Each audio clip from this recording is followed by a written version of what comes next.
Let's get right into it. For most of human history, science was less tested hypothesis and more random dude with a scroll shouting confidently into the void. And somehow, people just rolled with it. Like, oh, you say the moon controls my bodily fluids? Cool. Pass the leeches. This is the story of how humans took complete nonsense, slapped a science TM label on it, and ran with it like it was gospel.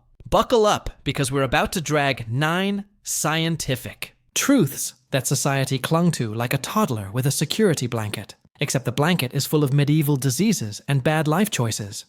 Truth number 1. Bloodletting cures everything, including your will to live.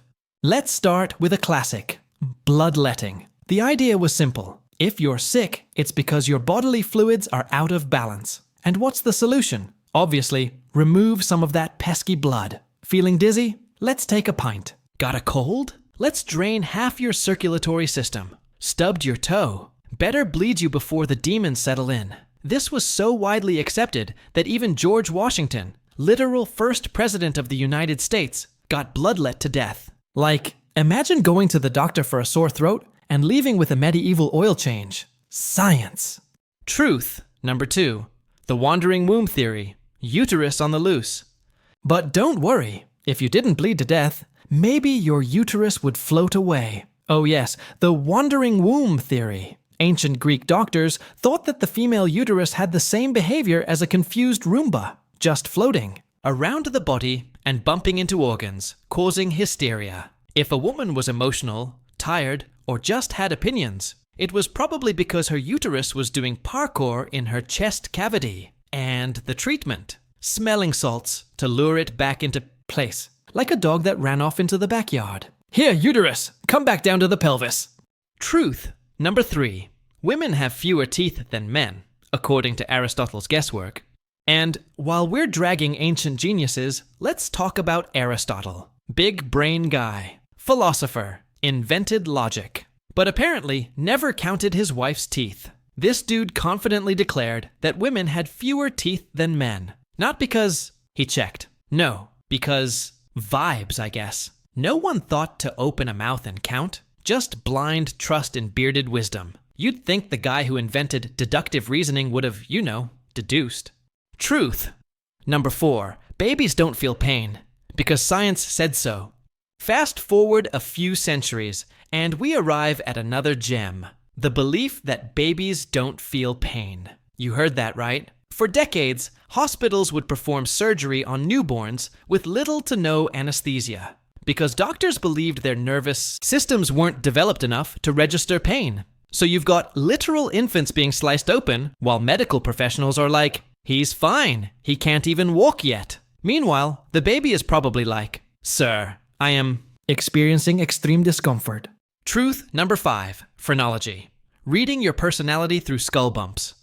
Let's pivot to phrenology, the ancient art of judging people by the bumps on their skulls. In the 1800s, people believed that your personality, intelligence, and criminal tendencies could be mapped by feeling your head like it was a lumpy avocado.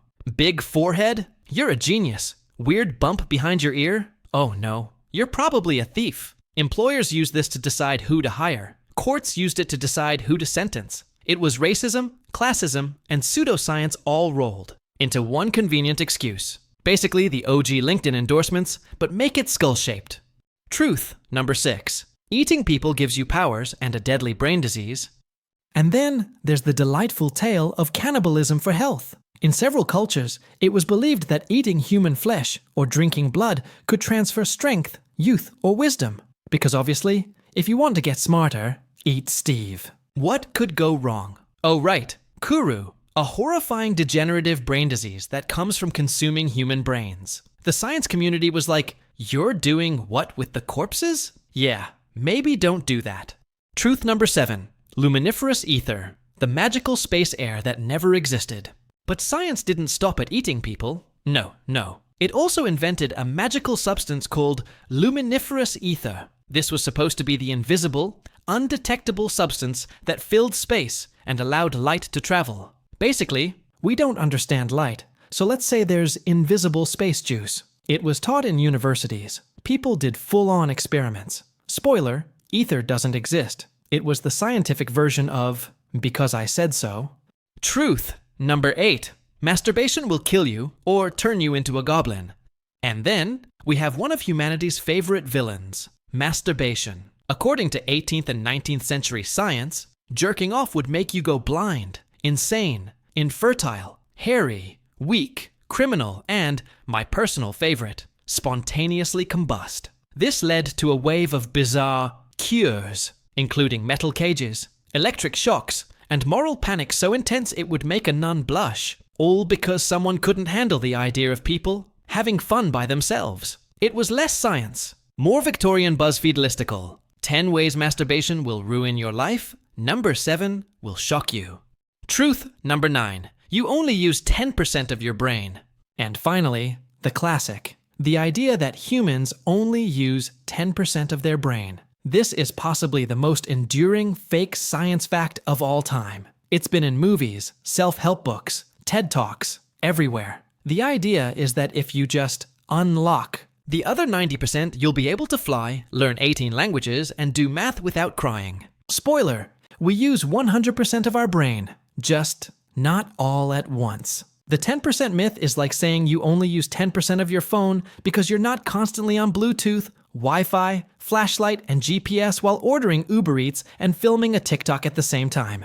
So, what have we learned today? Mostly that if you say something confidently enough, people will believe anything. That and maybe don't base your health decisions on 18th century beardmen who thought brain bumps determined morality. The truth is science evolves. That's the good part. What used to be a deadly cure-all is now a cautionary tale on Wikipedia. So the next time someone says, well, science says, maybe ask, which science? And how many people died before they changed their minds? If you enjoyed this historical roast of humanity's worst science takes, go ahead and subscribe for more absurd deep dives. And if you're still here, get ready for the next episode. Things everybody does, but literally no one knows why. Spoiler, it's gonna get weird.